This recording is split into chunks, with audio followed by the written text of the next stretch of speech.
squished the tops of her breasts into little meat pies above the elastic. It was difficult to tell how long she and Roy had been together, and whether he had been inaugurated already into a fatherly role, or was merely auditioning. Jean's interest in other people lay primarily in the mystery of their happiness. Happy children, happy parents tending happy children, and small animals. Had they always been such evangelists of joy? He now reserved a special kind of misery for the sight of a happy couple.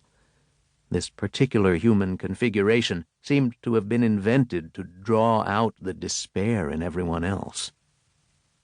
A scrum of ball-playing men moved up and down the beach, spreading out and coalescing in expansive territory.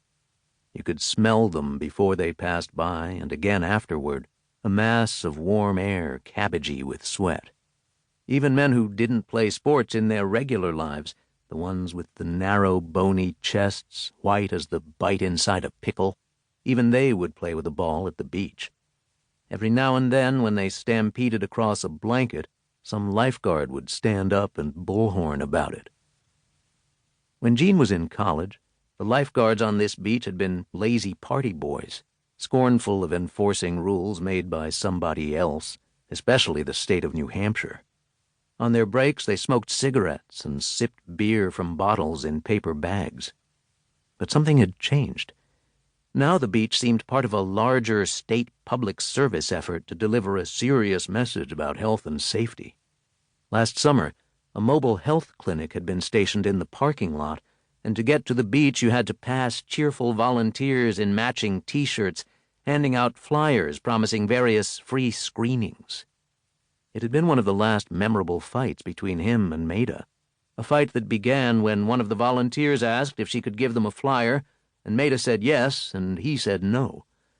Maida took the flyer and read aloud about the screenings as they stumped over the dunes, and he was aware of the way his no had sharpened her yes, had made it oppositional. "They're free," Maida said. "Why not?" But nothing was free, and he said so. Maybe if they had left off there, sparring half-heartedly about money, he would have forgotten the argument by now. Instead, they jumped tracks, and the argument became about what it was or wasn't useful to know.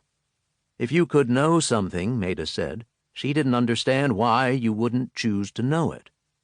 Not knowing won't save you, she said, at a moment when neither of them knew she would die the next summer. Instead, he had taken a certain needling pleasure in assailing her logic. He pointed out that no test would be able to tell him precisely when he would die, or provide the details for how the how would unfold. The tests would only increase his fear, which in his estimation was generally worse than pain of a physical kind. "For a smart person," Maida said, "sometimes you aren't." Now he picked his way down to the water through a maze of blankets, discarded cups, and scavenger birds. Airy tangles of dark seaweed, crisped by the sun, nested in the indentations in the sand, trapping small bits of litter, froth, and shells, mostly surf clams, but also some mussels.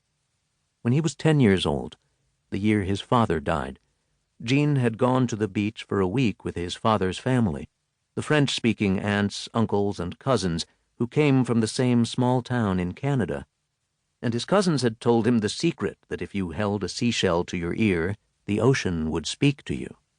All that week he collected horse mussels, dog winkles, and moon snails, and after he had rinsed them off, he tested each one, thinking that if he found the right tiny, smooth, hollowed-out body and held it to his ear, he might hear, instead of the cry of the ocean, the voice of his father.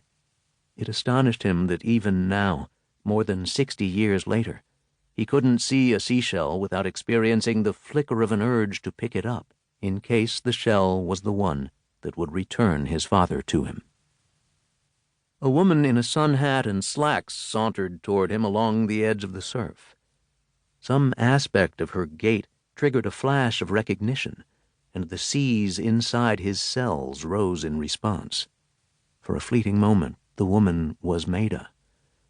But when she came nearer, the illusion was shattered. Her face, her expression...